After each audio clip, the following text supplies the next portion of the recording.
इस मूवी के स्टार्ट में हम देखते हैं एक प्रिंस को जिसने अपने पैलेस को काफी खूबसूरत बनाकर रखा हुआ था। वो अपने पैलेस में खूबसूरत लड़कियों को बड़ी बड़ी दावतें दिया करता था। एक रात बहुत तेज तूफान आ जाता है। उस तूफान से बचने के लिए एक गरीब बूढ़ी औरत प्रिंस के महल में आ जाती है। अब ऑब्वियसली वो औरत बूढ़ी थी, इसीलिए शक्ल सूरत से प्यारी नहीं थी। अब वो बूढ़ी औरत प्रिंस के ऑनर में उसे रोज फ्लावर गिफ्ट देती है। प्रिंस सोचता है कि इस बूढ़ी औरत की हालत खराब है, वो एक बूढ़ी औरत है और उसकी शक्ल सूरत भी प्यारी नहीं है, इसीलिए वो उस बूढ़ी औरत का मजाक बनाता है, हंसने लगता है और उस बूढ़ी औरत की इंसल्ट करते हुए प्रिंस ने उसके फ्लावर को फेंक दिया। वो बूढ़ी औरत प्रिंस को काफी समझाती है कि खूबसूरती कभी भी इंसान के चेहरे पर नहीं होती, बल्कि वो इंसान के दिल में पाई जाती है। लेकिन प्रिंस उसकी कोई बात सुनने को तैयार ही नहीं था और देखते ही देखते वो बूढ़ी औरत एक खूबसूरत लेडी में बदल गई। असल में वो बूढ़ी औरत एक जादूगरनी थी जो कि किसी बूढ़ी औरत का रूप लेकर प्रिंस के पास आई थी ताकि वो प्रिंस को आजमा सके। वो जादूगरनी समझ गई थी कि प्रिंस के दिल में प्यार नाम की कोई चीज है ही नहीं, इसीलिए वो प्रिंस को अपने मैजिक से जानवर यानी बीस्ट बना देती है। प्रिंस उस जादूगरनी से काफी रिक्वेस्ट करता है कि वो ऐसा ना करे, लेकिन वो उसकी एक नहीं सुनती। जादूगरनी के इस मैजिक की वजह से सब लोग आहिस्ता आहिस्ता प्रिंस को बोलने लगे। यहाँ पर हम ये जान पाते हैं कि उस जादूगरनी ने प्रिंस को जो फ्लावर दिया था वो कोई आम फ्लावर नहीं था, बल्कि मैजिकल फ्लावर था, जादुई फूल था वो। और फ्लावर एक्सेप्ट ना करने पर उस जादूगरनी ने प्रिंस को ये कर्ज दे दिया और ये कर्ज तभी खत्म होगा जब प्रिंस को उस फ्लावर की आखिरी पेटल यानी पंखुड़ी गिरने से पहले किसी से प्यार हो जाए और वो भी प्रिंस से प्यार करे।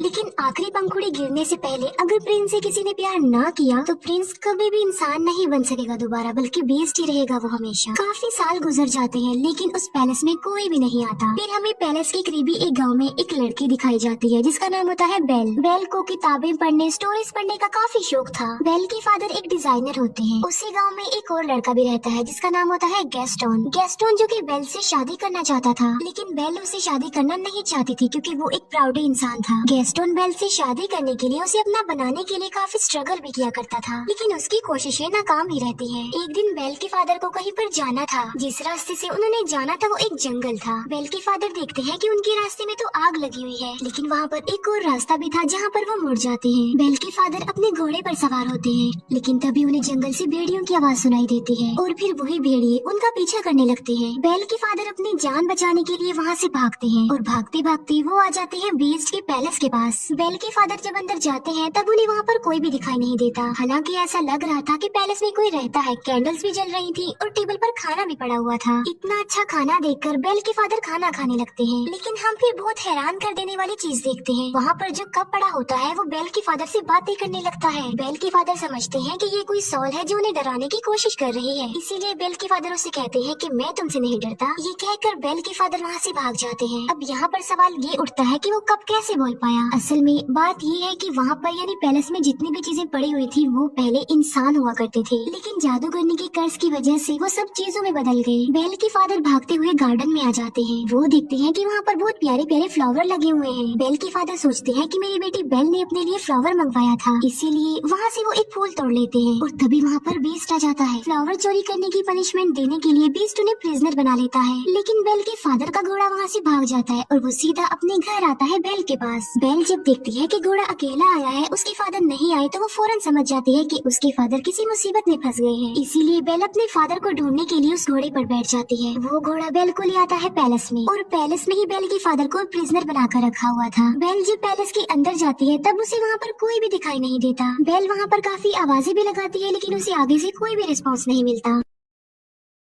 बेल वहाँ पर आवाजें सुन पा रही थी, लेकिन उसे वहाँ पर कोई भी नजर नहीं आ रहा था। बेल उस जगह पर पहुँच जाती है जहाँ पर उसके फादर को कैद करके रखा गया था, प्रिजनर बनाकर। बेल के फादर उसे बताते हैं कि ये सारा महल जिंदा है, इसीलिए जितना जल्दी हो सके तुम यहाँ से भाग जाओ। कहीं ऐसा ना हो कि वो तुम्हें देख ले। मैंने तुम्हारे लिए फ्लावर तोड़ा था और उसने मुझे पनिशमेंट देने के लिए यहाँ पर कैद कर दिया। लेकिन बेल की वहाँ से निकलने से पहले ही बीस्ट वहाँ पर आ जाता है। बेल उसे देखकर काफी डर जाती है, घबरा जाती है, क्योंकि जाहिर सी बात है वो बीस्ट था तो काफी खतरनाक लग रहा था और काफी डरावना भी। लेकिन बेल बीस्ट को ये बात शो होने नहीं देती कि वो उसे डर रही है। बेल कहती है कि मैं अपने फादर से मिलना चाहती हूँ, लेकिन बीस्ट ऐसा नहीं चाहता था कि वो अपने फादर से मिले। बेल बीस्ट को कहती है कि तुम कितने जालिम इंसान हो, एक छोटी सी गलती के लिए तुम इतनी बड़ी सजा दे रहे हो। उन्होंने सिर्फ एक फ्लावर ही तो तोड़ा है और ऐसा करने के लिए मैंने ही उन्हें कहा था, इसीलिए मैं हर सूरत अपने फादर से मिलूंगी। बीस्ट उसे बताता है कि अगर ये दरवाजा एक बार खुल गया और उसके बाद बंद हो गया तो ये दोबारा कभी भी नहीं खुल पाएगा। ये कहते ही बीस्ट डोर को ओपन कर देता है। बेल अंदर जाती है और अपने फादर से मिलती है, लेकिन वो अपने फादर को बाहर की तरफ पुश कर देती है और इसके बाद दरवाजा बंद कर देती है। अब बीस्ट के अकॉर्डिंग वो दरवाजा दोबारा नहीं खुल पाएगा, इसीलिए वो बेल के फादर को अंदर नहीं डाल सकता। बेल के फादर की जगह पर अब खुद बेल वहाँ पर कैद हो गई थी। इसके बाद बीस्ट बेल के फादर को वहाँ से ले जाकर आजाद कर देता है, उसे छोड़ देता है। अब बेल वहाँ पर कैद हो जाती है, लेकिन जब बीस्ट वहाँ पर नहीं होता तब एक घड़ी और एक कैंडल स्टैंड बेल के पास आते हैं। ये चीजें इंसान थी, लेकिन कर्ज की वजह से घड़ी और कैंडल स्टैंड में चेंज हो गई है। लेकिन ये इंसानों की तरह ही सब कुछ कर सकते हैं, सुन सकते हैं, बोल सकते हैं, चल भी सकते हैं। वो दरवाजा खोल देते हैं और बेल को कहते हैं कि तुम हमारे साथ साथ आओ। वो बेल को कहते हैं कि हम तुम्हें रहने के लिए एक अलग रूम देंगे, क्योंकि वो समझ गए थे कि बेल ही वो लड़की हो सकती है जो उन्हें इस कर्ज से आजाद करवाएगी। वो बेल को रहने के लिए एक रूम देते हैं। जब इस बात का बीस्ट को पता चलता है तो उसे काफी गुस्सा आता है, इसीलिए वो घड़ी और कैंडल स्टैंड को डांटता है और उन पर गुस्सा करता है, जिस पर वो दोनों कहते हैं कि शायद ये ही वो लड़की है जो हमें इस कर्ज से आजाद करवाएगी। तुम्हें उसके करीब जाना चाहिए, उसे इम्प्रेस करना चाहिए और उसे प्यार भी करना चाहिए। वो बीस्ट को मशवरा देते हैं कि तुम बेल के पास जाओ और उसे अपने साथ खाने के लिए इनवाइट करो। ये बात सुनकर बीस्ट को उन पर गुस्सा आता है। वो उनसे कहता है कि क्या तुम पागल हो गए हो कि मैं एक चोर की बेटी को खाने के लिए इनवाइट करूं, उसके साथ खाना खाऊं? ऐसा कभी भी पॉसिबल नहीं हो सकता। लेकिन जब उसके सारे लोग उसे काफी इंसिस्ट करते हैं तो वो इस बात के लिए मान जाता है, क्योंकि उन सबके कर्ज होने की रीजन कोई और नहीं बल्कि बीस्ट है। बीस्ट बेल के पास जाता है। वो बेल को कहता है कि तुम मेरे साथ खाना खाओगी, लेकिन इसे तुम कोई रिक्वेस्ट मत समझना। बेल उसे कहती है कि तुम क्या पागल हो? पहले तुमने मेरे फादर को प्रिजनर बनाया, फिर मुझे कैद कर लिया और अब मेरे साथ खाना खाना चाहते हो। बीस्ट दरवाजे को जोर जोर से पीटता है और कहता है कि जो भी हो जाए तुम तो मेरे साथ खाना खाओगी। बेल कहती है कि चाहे मैं भूखी मर जाऊँ, लेकिन मैं तुम्हारे साथ खाना नहीं खाऊंगी। जिस पर बीस्ट कहता है कि चलो ठीक है, मैं तुम्हारी ये ख्वाहिश भी पूरी कर देता हूँ, तुम्हें भूखा ही मारूंगा।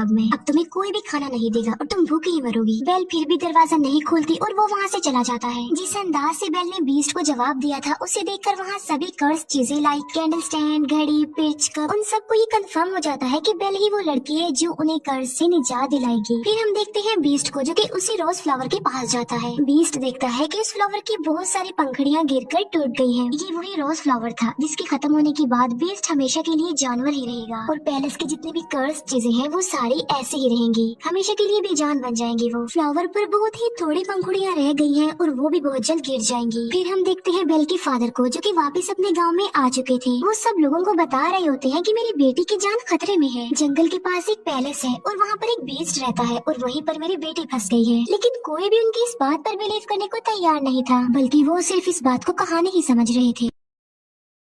लेकिन गैस्टोन जो कि बेल से शादी करना चाहता था, वो बेल के फादर को इम्प्रेस करने के लिए कहता है कि मैं तुम्हारी बात पर यकीन करता हूँ, मैं तुम्हारे साथ जाऊंगा तुम्हारी बेटी को बचा लाने के लिए। तब गैस्टोन और उसका एक साथी बेल के फादर के लिए जंगल के रास्ते निकल पड़ते हैं। जिस रास्ते पर बेल के फादर गए थे वो रास्ता इन्हें कहीं पर मिलता ही नहीं है। गैस्टोन को इस बात पर काफी गुस्सा आता है। वो बेल के फादर को कहता है कि तुम्हारा दिमाग खराब हो गया है, कोई बीस्ट नहीं होता। गैस्टोन बेल के फादर को ये भी कह देता है कि मैं तुम्हारी बेटी से प्यार करता हूँ और मैं उससे शादी करूंगा। जिस पर बेल के फादर कहते हैं कि तुम्हारी ये ख्वाहिश कभी भी पूरी नहीं हो सकती। इस बात पर गैस्टोन को काफी गुस्सा आता है। वो बेल के फादर के हाथ पांव बांध देता है और उन्हें एक ट्री के नीचे मरने के लिए छोड़कर वहाँ से चला जाता है, क्योंकि वो भेड़ियों का इलाका था और भेड़िए उन्हें मारकर खा लेंगे। फिर हम एक लेडी को देखते हैं जिसे उसके गाँव से निकाल दिया गया था और उसका नाम था अगथा। अगथा बेल के फादर की जान बचा लेती है और उन्हें आजाद कर देती है। पैलेस में हम बेल को देखते हैं जो कि उसी रोज फ्लावर के पास आ जाती है। बेल उस फ्लावर को भी टच करने ही वाली होती है कि वहाँ पर आ जाता है बीस्ट। बीस्ट उसे कहता है कि तुम्हें अंदाजा नहीं कि तुम अभी क्या करने वाली थी, अभी हम सब के सब मारे जाते। बीस्ट गुस्से में आकर बेल से कहता है कि चली जाओ यहाँ से। तब बेल रोते हुए वहाँ से भागकर चली जाती है। घोड़े पर बैठकर जब बेल जंगल पार कर रही होती है तब वहाँ पर बहुत सारे भेड़िए आकर बेल को चारों तरफ से घेर लेते हैं। लेकिन इससे पहले कि वो भेड़िए बेल को कोई नुकसान पहुँचाते वहाँ पर बीस्ट आ जाता है। वो उन भेड़ियों का काफी मुकाबला करता है, उन्हें काफी मारता है। बीस्ट उन सब भेड़ियों को वहाँ से मार भगाता है, लेकिन इस लड़ाई के दौरान वो खुद भी इंजर्ड हो जाता है। बेल अभी घोड़े पर बैठकर वहाँ से जाने ही वाली होती है तो वो देखती है कि बीस्ट जमीन पर गिर गया है, क्योंकि वो काफी इंजर्ड है, उसकी हालत काफी खराब हो गई है। अब क्योंकि बीस्ट ने बेल की जान बचाई थी, उसे नई जिंदगी दी थी, इसीलिए बेल वहाँ से जाने की बजाय उसके पास आ जाती है। बेल उससे कहती है कि मैं तुम्हें उठा नहीं सकती, इसीलिए तुम्हें हिम्मत करके खुद ही उठना होगा। बड़ी मुश्किल से हिम्मत करते हुए बीस्ट खड़ा हो जाता है। बेल उसे अपने साथ घोड़े पर बिठाकर पैलेस में वापस ले आती है। बेल एक बार फिर से वापस उसी पैलेस में आ गई थी। पैलेस की सारी कर्ज चीजें बेल को देखकर काफी खुश हो जाती है, क्योंकि वो चाहते थे है कि बेल यही रहे इसी पैलेस में। बेल और बीस्ट को एक दूसरे से प्यार हो जाए, जिसकी वजह से कर्ज खत्म हो जाए और सब कुछ नॉर्मल हो जाए। वो चीजें बेल को सारी स्टोरी नहीं बताती, ना ये बताते हैं कि वो इस कर्ज से कैसे आजाद होंगे, बल्कि सिर्फ ये बताते हैं कि जब उस फ्लावर की आखिरी पंखुड़ी गिर जाएगी हम सब ऐसे ही रह जाएंगे और बीस्ट भी हमेशा के लिए बीस्ट ही रह जाएगा। बेल बीस्ट को बैंडेज लगाती है। बेल जब बीस्ट के पास होती है तो वो एक शेर पढ़ती है, क्योंकि बेल का इंटरेस्ट बुक में, स्टोरी में और पोएट्री में बहुत ज्यादा था, लेकिन उस शेर को बीस्ट कंप्लीट करता है। ये बात बेल को काफी हैरान कर देती है। बेल उससे पूछती है कि क्या तुम भी पोएट्री पढ़ते रहते हो? बीस्ट कहता है कि मैं लव स्टोरी, प्यार, मोहब्बत इनकी पोएट्री नहीं पढ़ता, बल्कि मैंने बहुत ज्यादा बुक्स पढ़ी हुई हैं, बहुत ज्यादा पोएट्री के बारे में जानता हूँ। इस पर बेल कहती है कि मुझे तो प्यार मोहब्बत की बातें, प्यार मोहब्बत की कहानियाँ बहुत पसंद है। जिस पर बीस्ट कहता है कि तुम्हारी शक्ल देखकर ऐसा लगता है कि तुम्हें प्यार मोहब्बत में बहुत इंटरेस्ट है। अगर तुम कुछ पढ़ना ही चाहती हो तो कुछ अच्छा पढ़ो। फिर बीस्ट बेल को अपने साथ अपनी लाइब्रेरी में लेकर जाता है, जो कि काफी बड़ी थी। वहाँ पर बहुत ज्यादा बुक्स थी। बेल उन बुक्स को देखकर काफी शॉक्ड भी रह जाती है और काफी खुश भी हो जाती है, क्योंकि गांव में पढ़ने के लिए उसे कोई भी बुक नहीं मिलती थी और यहाँ पर तो उसे इतनी सारी बुक्स मिल गई हैं। बीस्ट कहता है कि अगर तुम चाहती हो तो हमारे साथ यहाँ पर रह सकती हो। ये बात बेल को काफी खुश कर देती है। फिर वक्त के साथ साथ एक दूसरे के साथ काफी टाइम गुजारने लगे। इन दोनों की दोस्ती हो गई, वो एक दूसरे के काफी करीब आ गए। एक दूसरे की लाइक्स डिसलाइक्स उन्हें पता भी चल गए। दोनों साथ मिलकर खाना भी खाते थे। फिर बीस्ट बेल को गाना भी गाकर सुनाता है और बीस्ट बेल को एक बुक भी दिखाता है, जो कि एक जादुई बुक थी। वो कहता है कि ये बुक मुझे किसी जादूगरनी ने दी थी और इस किताब की मदद से हम लाइफ के किसी भी टाइम में जा सकते हैं। लाइक हम पास्ट टाइम में जा सकते हैं, फ्यूचर टाइम में जा सकते हैं। बेल उस टाइम में जाना चाहती थी जब वो अपनी मदर से आखिरी बार मिली थी। बेल जब उस टाइम में जाती है तब उसे पता चलता है कि उसकी मदर को एक इन्फेक्शन हो गया था। इसीलिए बेल की मदर ने बेल के फादर को कहा था कि तुम बेल को लेकर हमेशा के लिए यहाँ से चले जाओ, ताकि मेरी बेटी को भी ये इन्फेक्शन ना लग जाए।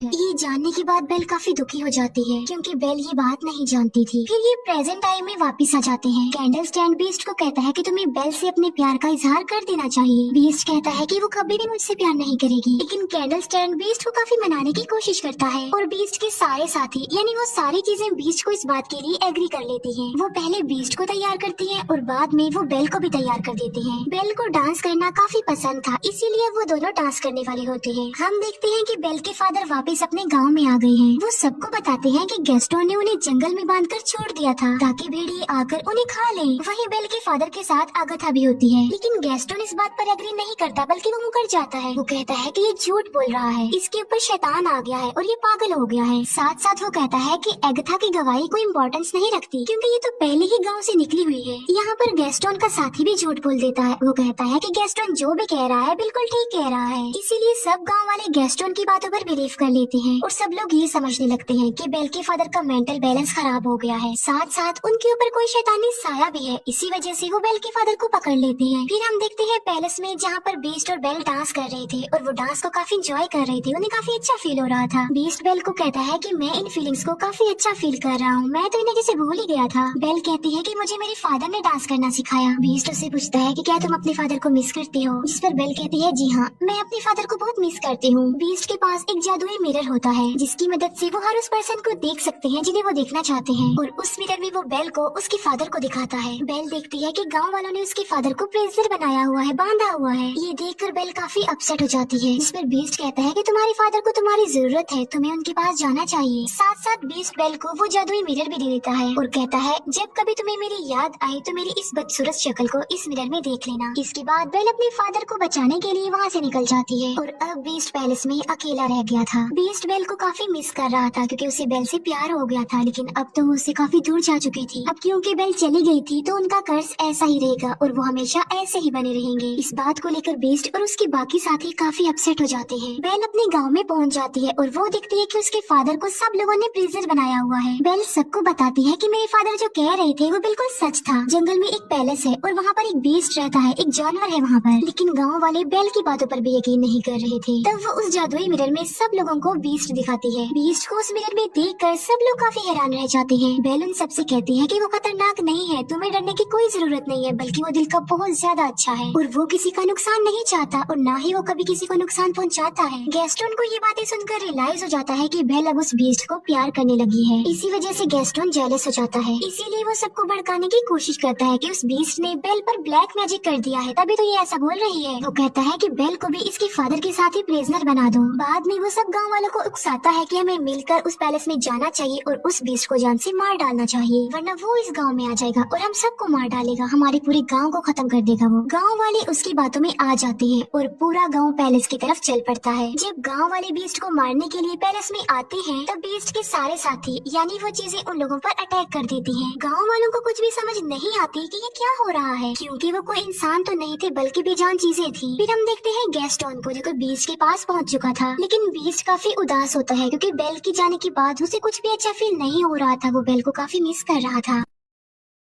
गैस्टोन बीस्ट को कहता है, तुम क्या समझते हो कि बेल तुमसे प्यार करती है, बल्कि तुम्हें मारने के लिए उसने हम सब गांव वालों को भेजा है। ये कहते ही वो बीस्ट पर गोली चला देता है और बीस्ट जाकर नीचे गिरता है, लेकिन नीचे गिरने से पहले बीस्ट टेरेस की एक टॉप को पकड़ लेता है। लेकिन इससे पहले कि गैस्टोन दूसरी गोली चलाता, बेल वहाँ पर आ जाती है। गैस्टोन को रोकने के लिए बेल उसका हाथ पकड़ लेती है। इस फाइट में गैस्टोन भी जाकर नीचे गिर जाता है। गैस्टोन की गन भी उसके हाथ से गिर जाती है। बीस्ट ऊपर आने की कोशिश करता है, तभी बेल उसे आवाज देती है। वो बीस्ट को बताती है कि मैंने गाँव वालों को रोकने की बहुत कोशिश की थी, लेकिन वो नहीं रुके। बेल को वहाँ देखने के बाद बीस्ट के अंदर एक हिम्मत पैदा हो जाती है और अब वो गैस्टोन का मुकाबला करना चाहता था। और अब वो पहुँच जाता है गैस्टोन के पास। वो गैस्टोन को गर्दन से पकड़ लेता है और उसे हवा में कर देता है और बीस्ट गैस्टोन को काफी ऊंची दीवार से फेंकने ही वाला होता है, जिस पर गैस्टोन बीस्ट से काफी रिक्वेस्ट करता है कि प्लीज मुझे मत फेंको, प्लीज बीस्ट मुझे छोड़ दो। बीस्ट उससे कहता है कि मैं बीस्ट नहीं हूँ। ये कहते ही बीस्ट गैस्टोन की जान छोड़ देता है और उसे कहता है चले जाओ यहाँ से। गैस्टोन वहाँ से चला जाता है और बीस्ट आ जाता है बेल के पास। मौके का फायदा उठाकर गैस्टोन अब पीछे की तरफ से बीस्ट पर गोलियां चलाता है, जिसकी वजह से बीस्ट नीचे गिर जाता है। लेकिन गैस्टोन जिस जगह पर खड़ा हुआ था वो जगह टूट जाती है और गैस्टोन भी जाकर नीचे गिरता है। इतनी ऊंचाई से गिरने की वजह से गैस्टोन मर जाता है। बीस्ट की हालत काफी खराब हो जाती है क्योंकि वो काफी इंजर्ड था और अपने आखिरी सांस गिन रहा था। बेल बीस्ट को कहती है कि अब के बाद मैं तुम्हें कभी भी छोड़ के नहीं जाऊंगी, जिस पर बीस्ट कहता है लेकिन अब मेरे तो जाने का वक्त हो गया है। उस पर बेल कहती है कि तुम्हें कुछ नहीं होगा, सब कुछ नॉर्मल हो जाएगा। और हम देखते हैं कि उस फ्लावर की आखिरी पंखुड़ी भी गिर जाती है। जैसे ही वो पंखुड़ी गिरती है बीस्ट बिल्कुल खामोश हो जाता है और वहाँ पर बीस्ट के जितने भी साथी थे यानी वो चीजें थी वो भी एकदम से बेजान हो जाती हैं। बीस्ट को मरता हुआ देखकर बेल को काफी दुख होता है और उसकी आंख में आंसू होते हैं। यहाँ पर बेल भी अपने प्यार का इजहार कर देती है। वो बीस्ट को कहती है मैं तुमसे बहुत प्यार करती हूँ और वो बीस्ट के करीब भी आती है। तभी वहाँ पर एगथा भी आ जाती है। एगथा जिसे गाँव के लोगों ने निकाल दिया था, असल में बात ये नहीं थी बल्कि वो जादू करने कोई और नहीं बल्कि एगथा थी। वो देखती है कि बीस्ट को किसी से प्यार हो गया है और वो लड़की भी अब बीस्ट से प्यार करती है, यानी अब वो कर्ज खत्म हो गया है। और देखते ही देखते बीस्ट के चारों तरफ रोशनी ही रोशनी चमक उठती है और बीस्ट अब एक खूबसूरत प्रिंस में चेंज हो जाता है। ये देखकर बेल काफी खुश हो जाती है। वो दोनों एक दूसरे को देखकर काफी खुश होते हैं, एक दूसरे के पास आते हैं और एक दूसरे को गले से लगा लेते हैं। और पैलेस की जितनी भी कर्ज चीजें थी अब वो इंसान बन गई थी, यानी अपने असली रूप में आ चुकी थी। सब लोग काफी खुश हो जाते हैं। बेल और बीस्ट पैलेस में सब लोगों के बीच में डांस कर रहे होते हैं और इसी के साथ ही इस मूवी की हैप्पी एंडिंग हो जाती है। Thank you for watching.